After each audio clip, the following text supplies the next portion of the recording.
Talmor, Shishin Marachi. Talmor is my home. My family have worked the land for generations. My gran says the island does not belong to us, but we belong to the island. And we must be ready, for a great evil is coming, and death follows with it. Listen and subscribe to the latest season of Undertow, The Harrowing, a Storyglass production presented by Realm, available wherever you get your podcasts. The thing that I fought tooth and nail to bring my son into is Dungeons and Dragons. That is the ultimate solution to parenthood. I'm Alexis Ohanian. In my podcast, Business Dad, I'm hoping to open up the conversation about balancing careers and family. I talked to Rainn Wilson. I wanted to learn more about Rainn's advice to play D&D with your kids. Business Dad is available now, so be sure to listen and subscribe wherever you get your podcasts.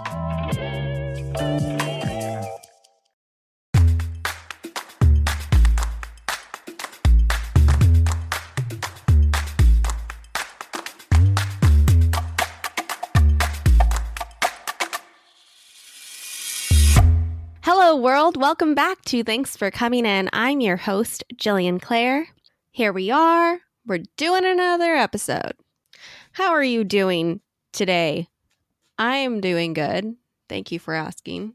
I want to connect with you guys more. So if you're listening to this now, you can go to the show notes and you'll see all of the social media links for the show. And let's talk, because I'm really grateful y'all are listening every week.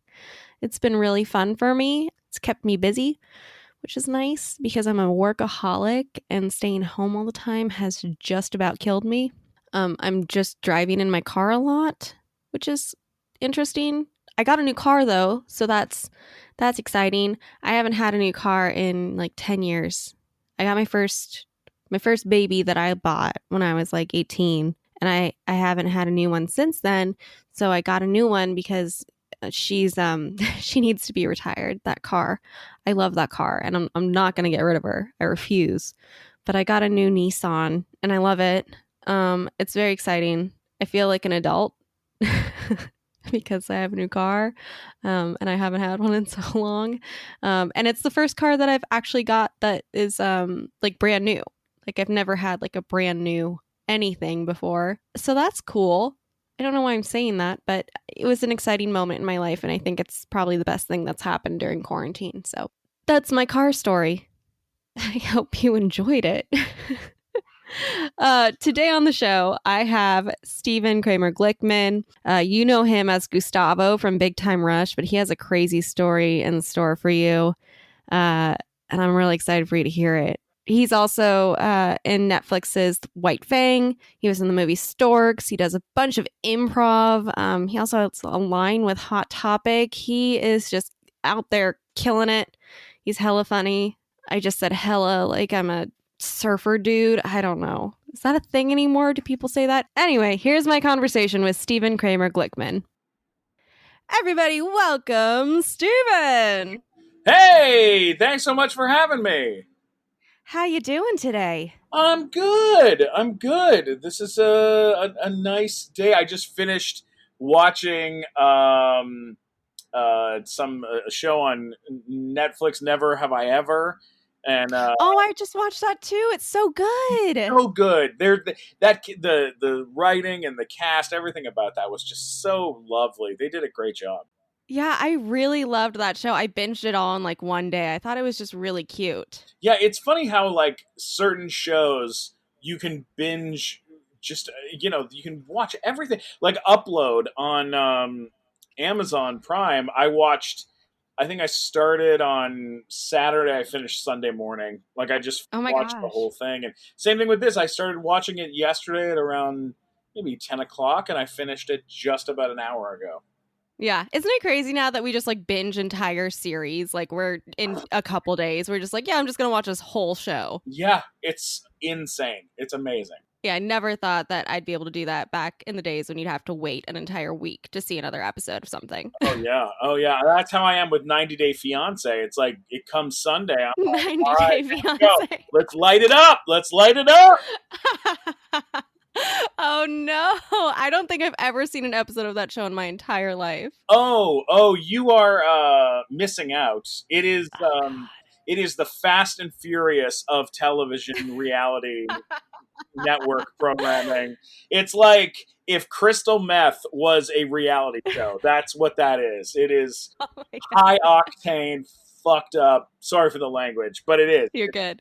High octane fucked up television it's like oh you like catfish, oh yeah, you're about to have your world rocked by this. Oh Like, my God. it's extraordinarily terrifying television. Did you watch that series that Netflix did, the Love is Blind one? Yeah, not only did I watch it, my podcast interviewed one of the cast members right Which after the one? finale. The British girl, oh my god, I'm forgetting her name. She was like one of the main girls, British. Oh man, I'm forgetting. 100% forgetting. She was very nice. She's from England, and she's got this like really funny accent. She was kind of like playing dumb a little bit on the show. Okay. I feel like I need to rewatch that. That and The Circle. I liked The Circle a lot. Chloe Veach. Chloe is who we had on Okay. the show. And we asked her, this is 100% true. We said, Chloe, on the TV show, you learned the word animosity. And you made kind of a big deal about learning that word. Have you learned any new words? And she said, oh, it's funny you asked that. I actually do have a new word I learned. And it's like the word or whatever for like how like the world right now is like in this terrible place and it's never happened before.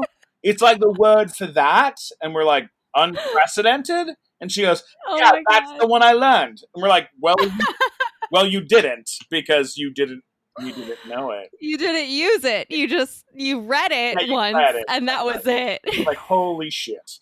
So yeah, that was great. That was great. I loved that. I really enjoyed Love is Blind. I thought no.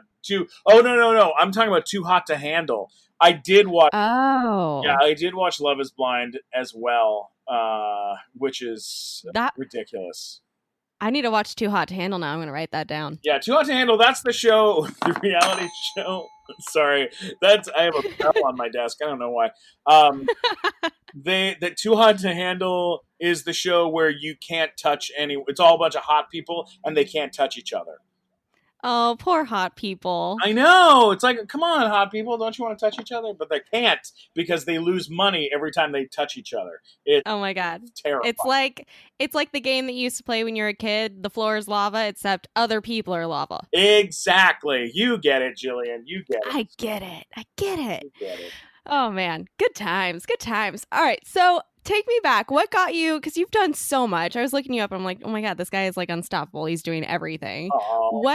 What got you into entertainment in the first place? Was it improv, comedy, or was it the need to act? What brought you here? I mean, as a kid, I was, you know how they do like show and tell in class when you're a kid?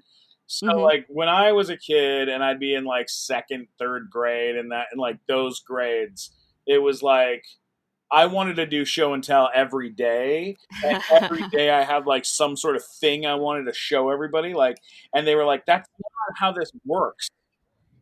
Like, are you okay? Yeah. Oh, good. Okay. I wasn't sure if it sounded like a microphone fell, but it did. Did a microphone fall? Okay. You're like, no, I'm in. I'm like, what's happening? Is the world ending? It's like, oh, not yet. I haven't finished 90 Day Fiance yet. Yeah, I need to watch a show. Come on. No, so I mean, from a very young age, I really enjoyed performing. Like, I was a little magician when I was like 6, 7 years old, because like, amazing. That is really a sign that like if your kid wants to do magic, that's a sign, dude. Like, you got to put Yeah. the kid in some theater, get them some acting lessons, because they're just trying to perform, and that's Yep. one of the only ways to do it when you're a kid. So that's, from a young age, I always wanted to like entertain. I don't know if like acting was always acting was like especially acting in theater was like a big, it was like the only way of doing it, really.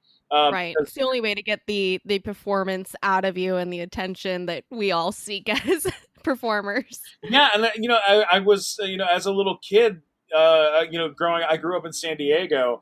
There wasn't, there was a lot of community theater, but there wasn't a lot of film and television, and we didn't really know how to get into that. So it wasn't something.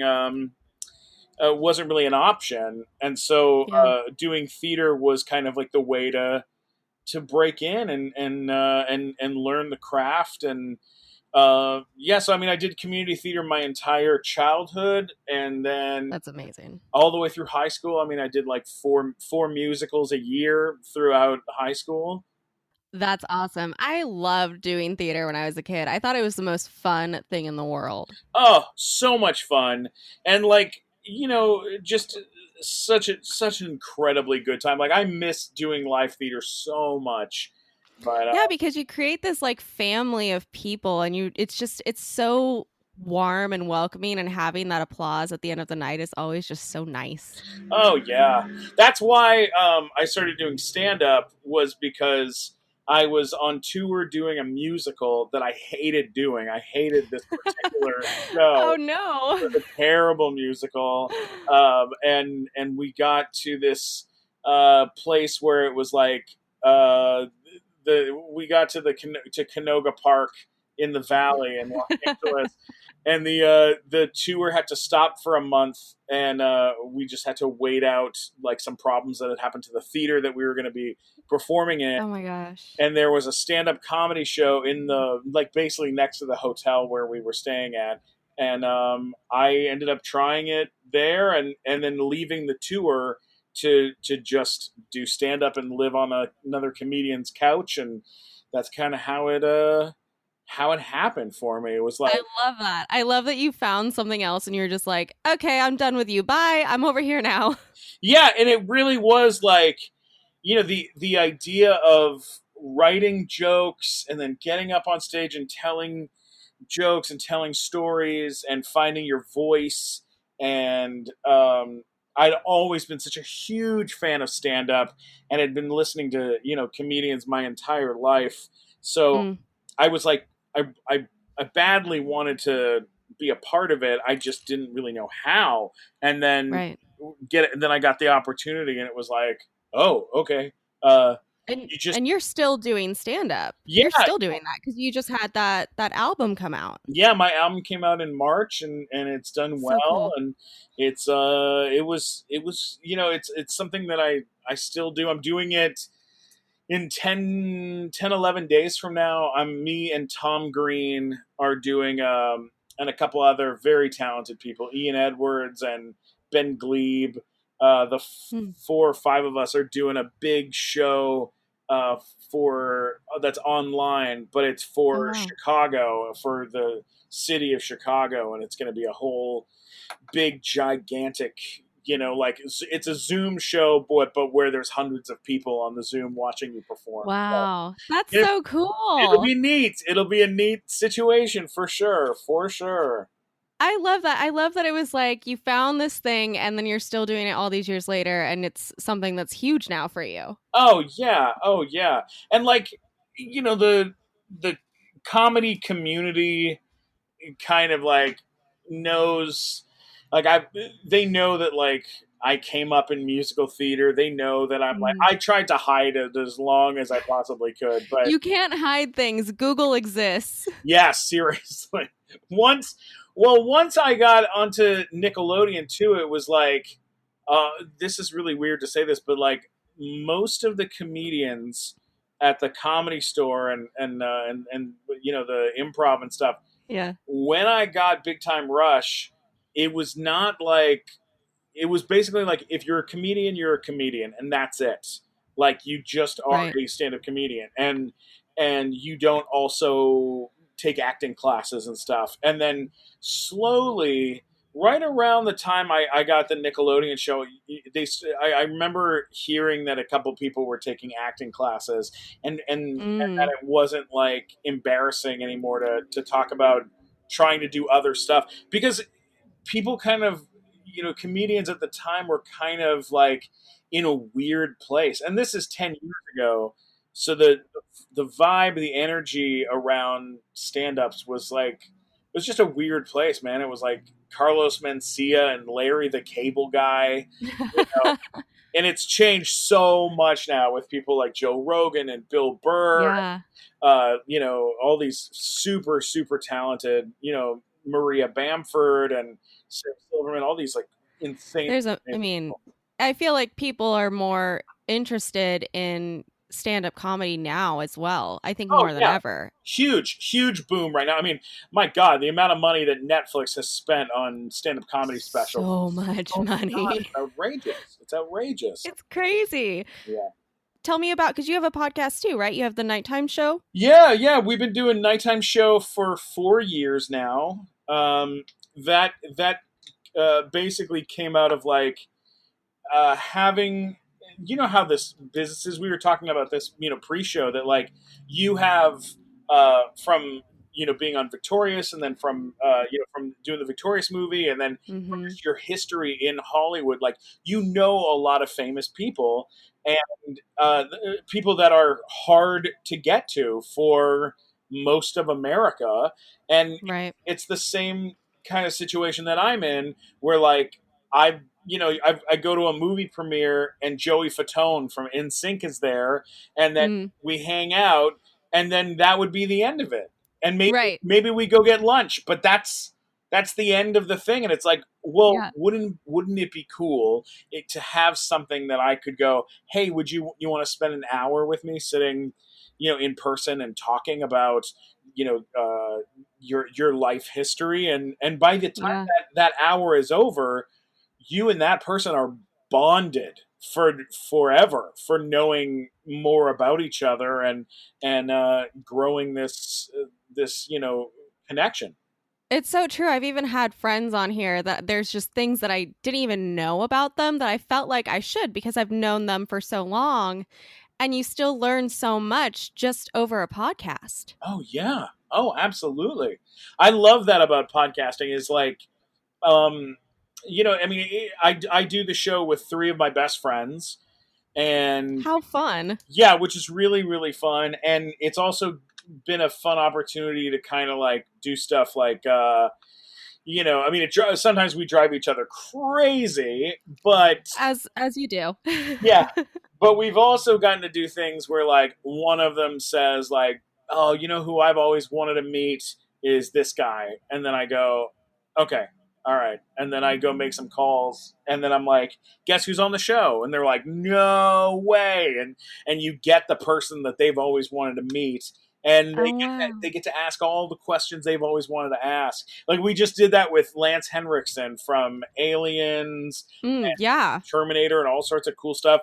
I know Lance a little bit, but my friend Mike Black, who's on the show with me, he is a massive like fan of Predator and Alien and all this stuff, and knows all this guy's work. So letting him loose on Lance Henriksen was like really fun. Like, that was a great. Did he just die over it? Was he just like over the moon? Oh yeah. Oh, he was so happy. And it was like, it was a great interview because it was really deep. Like, they got into really deep stuff. Same thing with we had Michael Dorn from Star Trek The Next Generation. He played Worf. And Okay. my producer Matt, who's a co-host on the show, he's obsessed with Star Trek. So for him, it was like really fun, and they had a great time together. And it's that's fun. It's fun, kind of getting to do stuff like that. And then, Yeah. I have my nerd out moments where I'm stutter over myself and I can't deal with who I'm talking to, and I love it. I love podcasting. It's so much fun.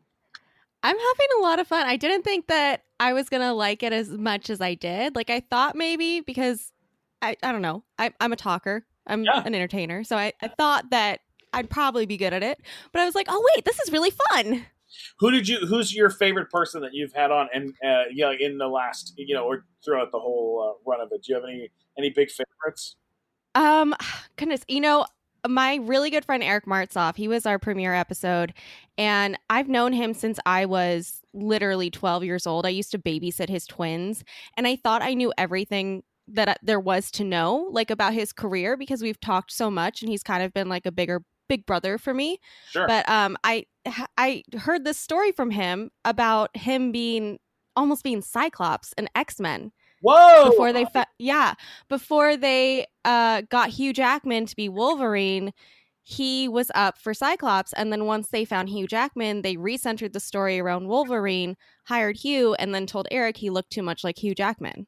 Whoa! And I was like, holy shit, how did I not know this? So that's kind of the best part about this show, is that, like, I have these people that everybody knows from something, but they could have known them from something else. And I find that, like, super exciting and interesting. Oh, yeah, absolutely. Oh, my God, totally. Do you have any stories that are like that? Well, I've got a movie story, and I have a stage story. They're both pretty. One's a little more impactful than the other, but they're both interesting, I guess.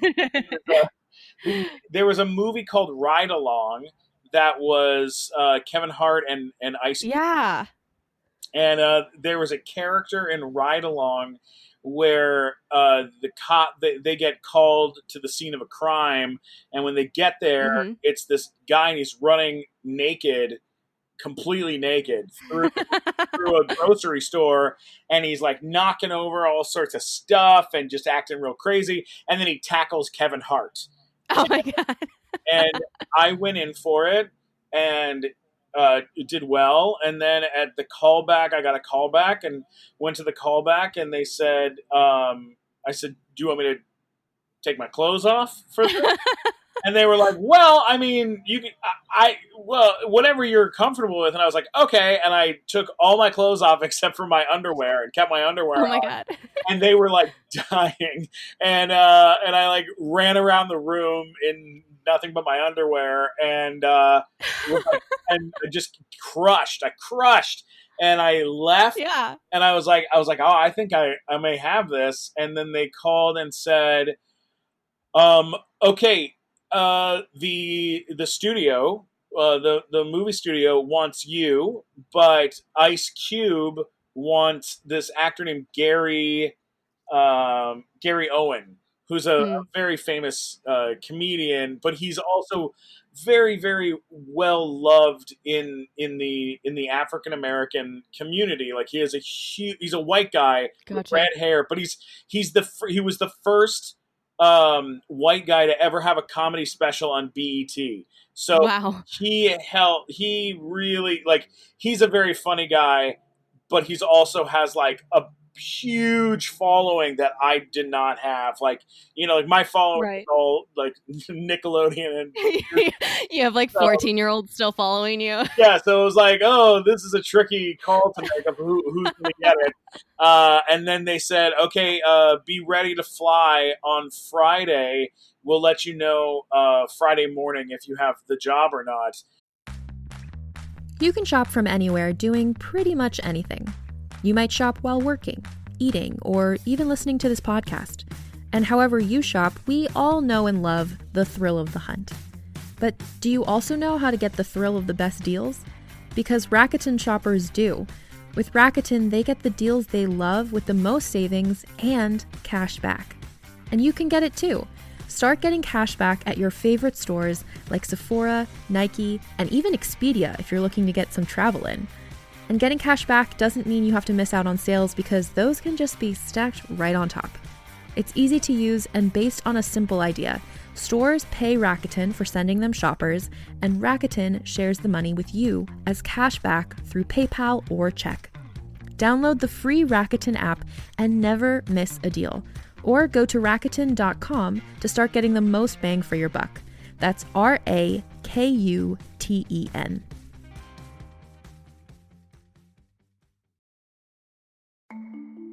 As a podcast network, our first priority has always been audio and the stories we're able to share with you. But we also sell merch, and organizing that was made both possible and easy with Shopify.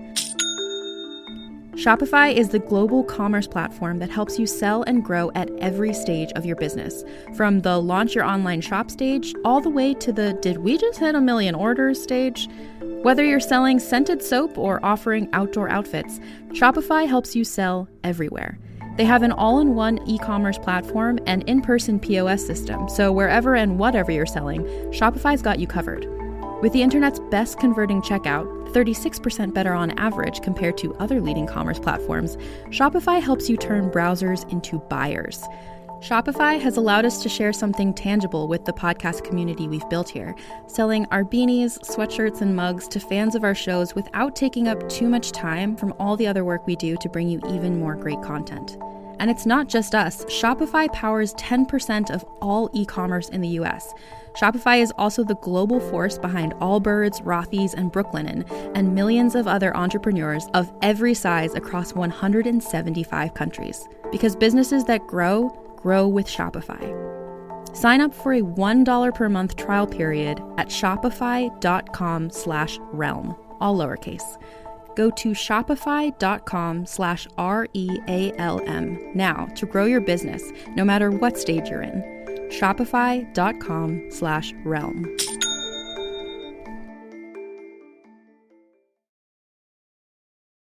And I said, okay. And so I packed my bag. Oh my God. They literally were just like, be ready. Yeah, they said, be ready to fly out Friday afternoon, and we'll let you know Friday morning. And I was like, oh my God. And then they called Friday morning and said, I'm so sorry. It's going to Gary. But then the director, who's amazing, wrote me on Twitter, like sent me a direct message and was like, you were so funny and we'll find something for you down the road and we'll get to work together someday and all this kind of stuff. And so it's like, all right, that's fine. I mean, yeah, that's huge. That never happens. No, that was a pretty crazy one where it just got so close. Yeah. And then the other one is insane. It's the reason I have a career in the first place is, oh my God. I was working at the Comedy Store, and a comedian came in that I'm friends with named Eric Marino, and he said, hey, have you heard they're having auditions for the Broadway musical Shrek?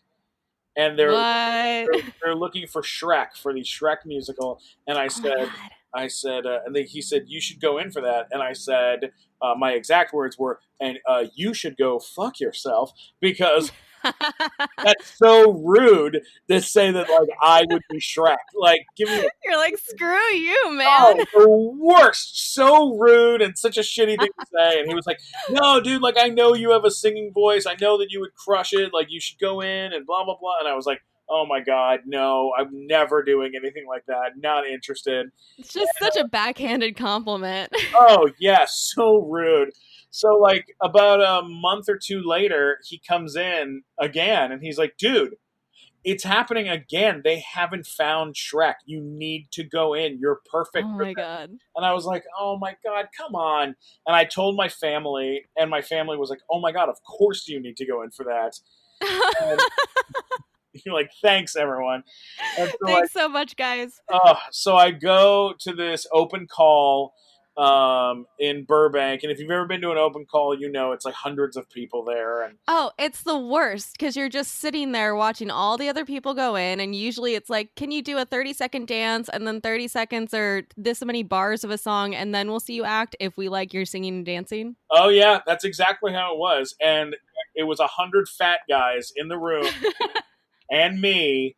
And I was like, what is the point of all of this? And then the guy sitting next to me said, I looked at he was holding a Meatloaf songbook.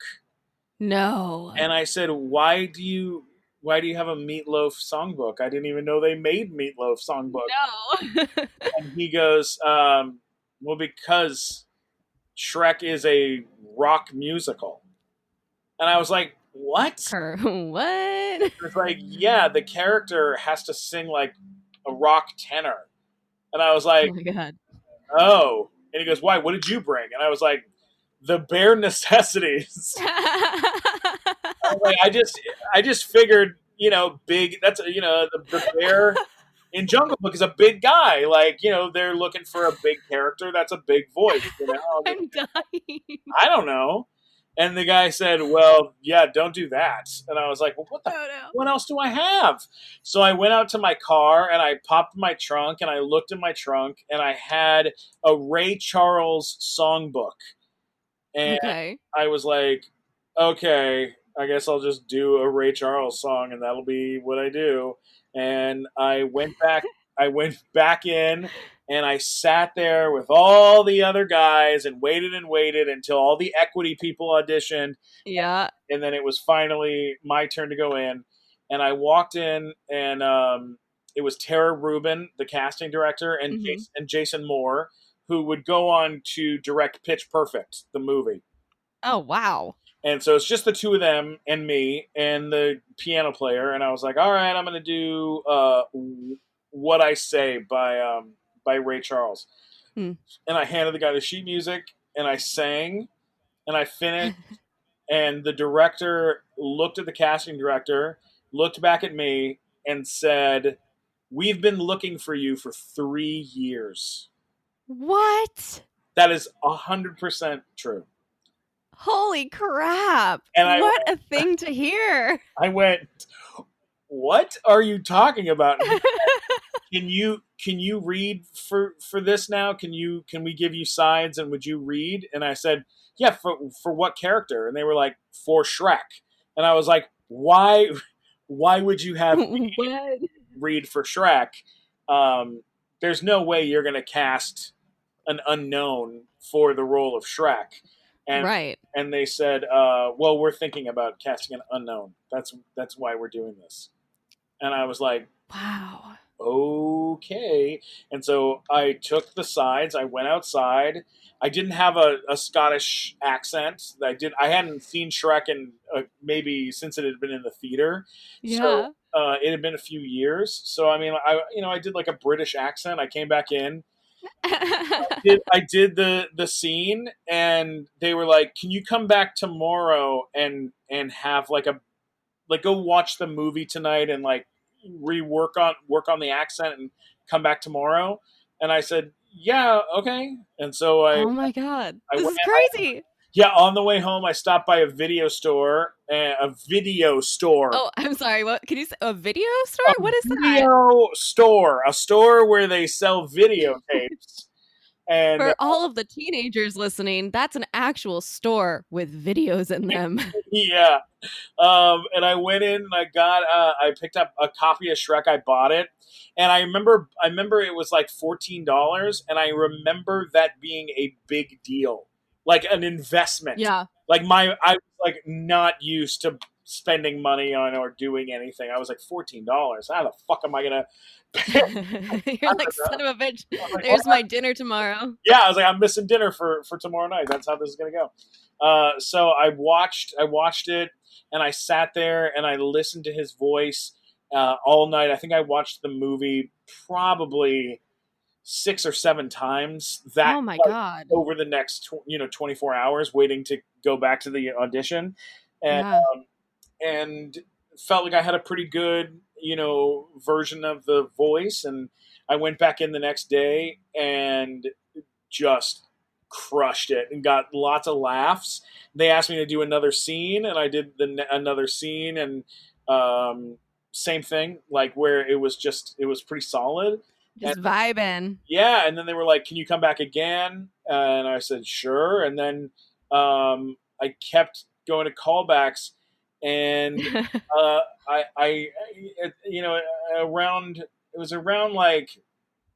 was about 7 callbacks in. Holy crap! Oh, 7 callbacks. We're not even close. So What? 7 callbacks in, I am. They brought in Janine Tesori, who wrote Thoroughly Modern Millie, and she wrote Caroline or Change, and then she had written this Shrek. And so she was like, "Hey, I want you to hear the opening song. No one else has heard it yet, but I want you to hear what it would sound like." And when I tell you, Jillian, like up to this point, I was taking these callbacks, but in my mind, I was like, there is no chance I am getting this role. There's no way. Right. And well, because Broadway is like such a huge thing, and a huge role like that, you normally don't even get to audition for anything like that until it's already been on and they're replacing it. yeah, exactly. So I'm like, I know enough about the history of Broadway to know that this is not this is really not actually happening. Like I was like, I'm enjoying every time I go in, but like I don't really give a shit at this point. And then, You're like, I'm not gonna get it. It's fine. yeah, like I just didn't want to get my hopes up. I didn't have an agent or a manager or anything, so I was like, oh my god, I was like, this is just for funsies basically. And I get to brag to my friends back at the comedy club that like I've been auditioning. Maybe I'll get some jokes out of it. Like who knows? And and then they played me the opening song, and by the time the opening song was over, I was like, "Oh, it's war! Like I will fight to the death to play this role. Like I no longer the part of me that it was a part of me that is only kicked in a few times in my life where I was like, this is war. I'm going to fight with everything I have to do this, and I'm going to use all the little things that I have in my life to make it work. One of those things was Bobby Lee from Mad TV. Over at the Comedy Store, I went to him and was like, "Will you run lines with me?" And he was like, "Yeah, sure." And so I got comedy notes from Bobby Lee, and then that's huge too. Oh yeah, I got comedy notes from like all of the best comedians at the club, and we would do stuff like one of the comics. You were like super committed at this point. You were like, "This is it." Oh yeah. I started seeing that it was a possible. There was an ending to this that could have been good. So I fought really, really hard, and I did a total of 32 callbacks for 32 for the role of Shrek. And at the final callback, it was in the room. It was Jeffrey Katzenberg, David Geffen, Sam Mendes. Jesus. David Lindsay Abair, who wrote the movie Lincoln for Steven Spielberg. He wrote the script, and Tim Weil, the musical director for Rent, and Janine and Jason and the casting director, and a bunch of other people. And I went in. That's a room full of people that I'm pretty sure if I had gone in to see that amount of amazing people, I'd just pass out. Yeah, very, very intense. Like, and you know, I don't do drugs, or I wasn't doing any sort of thing I wasn't taking Xanax or anything. Like I just dealt with it, and I went in and I sang the part and I did the thing, and I left, and about a week later I was driving in the car, and I got a call from DreamWorks saying that they were casting me as Shrek in Shrek the Musical on the Broadway. And what? Yep, and they picked me up from my shitty, crappy apartment in Encino, where I lived with a born-again Christian who hated that he was living with a Jewish guy. And a drug addict, by the way. They moved me out of the apartment, and they put me on a plane, first class, and moved me to 58th and 5th Avenue in New York City. Oh, to the most gorgeous, giant place. I mean, that's gotta be beautiful. Oh, yeah. And I signed with the biggest comedy management company in LA. And it was like this huge thing. I got out there. I got to work with Sutton Foster and all these huge Broadway stars. And it was great. But But right before it opened on Broadway, um, they made the decision that they were going to replace me and replace the guy playing the donkey with Tony nominated, Tony winning actors, no. and like basically buy us out of our contracts, and it was heartbreaking, Yeah. to say the least.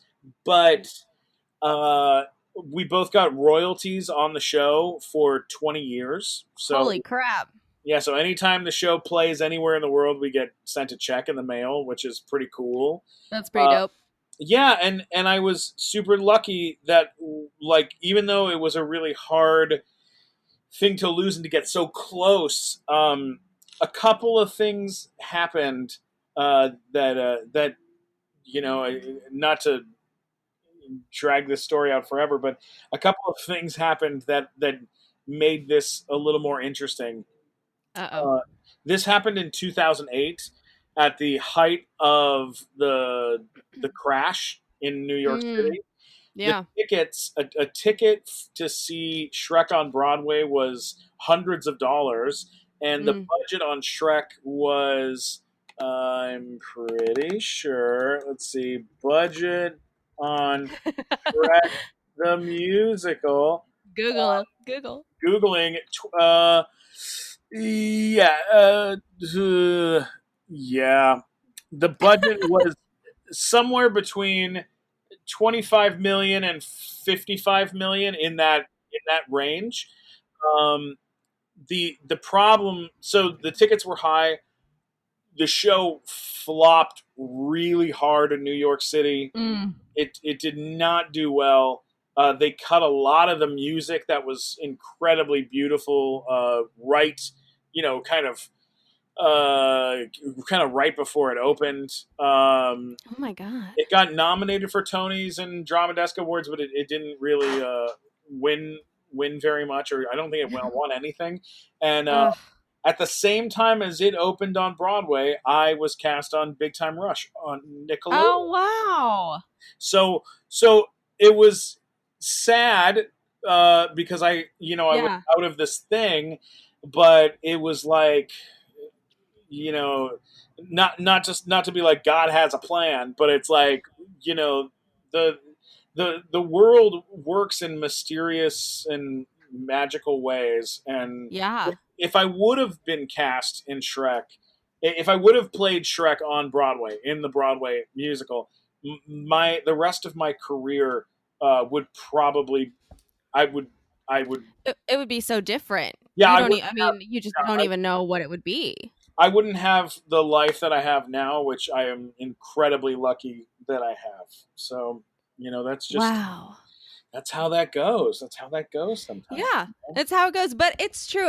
I do think that there's some sort of obviously like higher power, something happening that gets us to where we need to be. And it's crazy that Big Time Rush literally came right after Shrek. Like, that's amazing. Yeah, like I shot the pilot for Big Time Rush literally a few months after I landed back from New York City.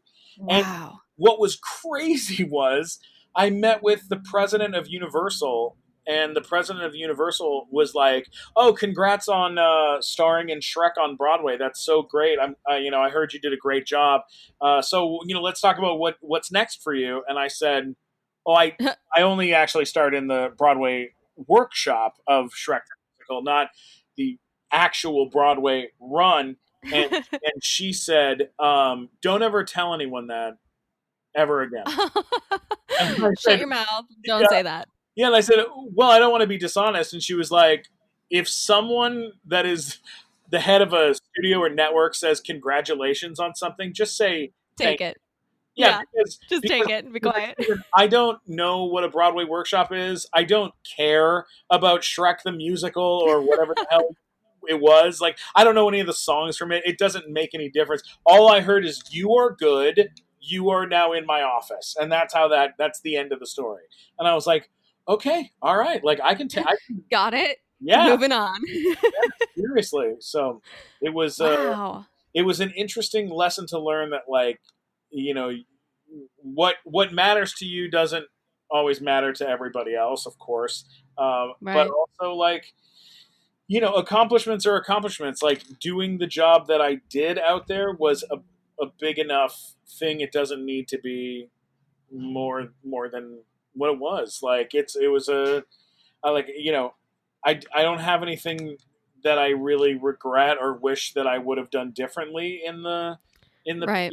in doing it. Like, I did the best I could possibly do, and I've stayed close in touch with everybody I worked with, and I've seen, That's so cool. yeah, like, and being able to, like, you know have any sort of connection, like with Jeffrey Katzenberger, David Geffen, Yeah.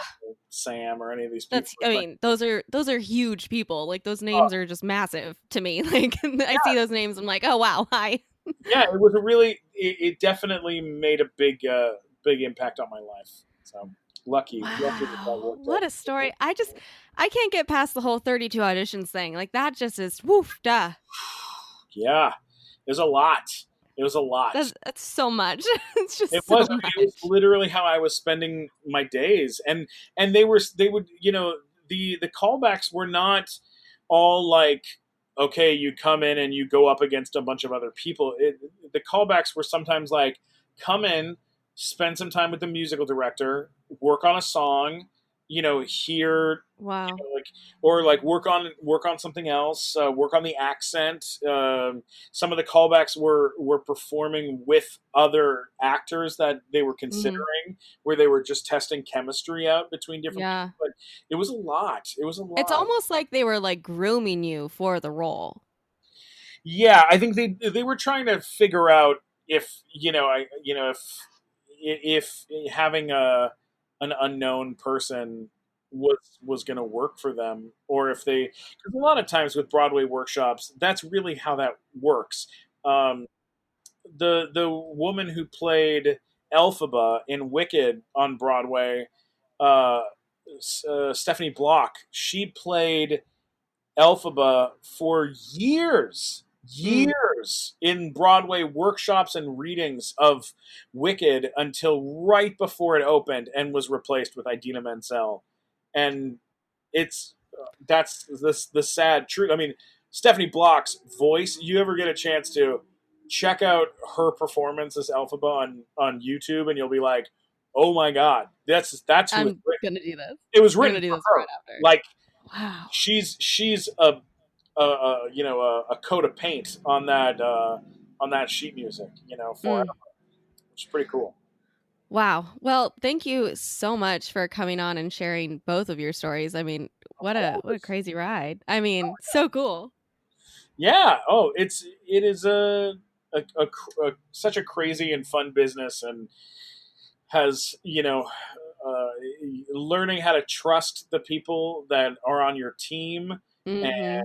and making leaps and jumps with the people that you care about, is like, oh my God, it can be so much fun. Yeah, it is fun. I love it. Well, thank you again. How can people find you on social media? Of course, people can get me at Stephen Glickman, Stephen Glickman, on Twitter, Instagram, YouTube, and TikTok. Oh, TikTok. TikTok. Oh God. No. And you can listen to the Nighttime Show podcast, which airs every week, every Friday. A new episode comes out, and they're always fun and weird chats with all sorts of different folks. We love it. Thanks so much, Stephen. You bet. Thanks again. Thanks for having me on. Thank you again to Stephen for coming on the show and sharing that ogre of a story. I don't know. I was trying to be funny. It wasn't working. Um, thank you so much for listening to the show. Make sure to subscribe wherever you're listening to it right now. Tell your friends, tell your family, tell your dog, and connect with me on social media. All of the links to the show are in the show notes. I'd love to say hello to you and talk to y'all and see who you are. Um, so follow me. Follow the show and I'll say hello. Tune in next week to hear my conversation with Cynthia Carmona. You know her from Greenhouse Academy and East Los High. She has a new movie called The Tax Collector coming out soon, August 7th, and we have a great time. And until then, thanks for coming in.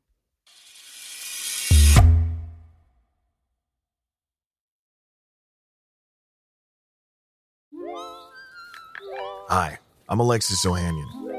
You may know me as one of the co-founders of Reddit, but more recently, a large part of my identity is being a father to my two wonderful daughters. In my podcast, Business Dad, I'm hoping to open up the conversation about balancing careers and family.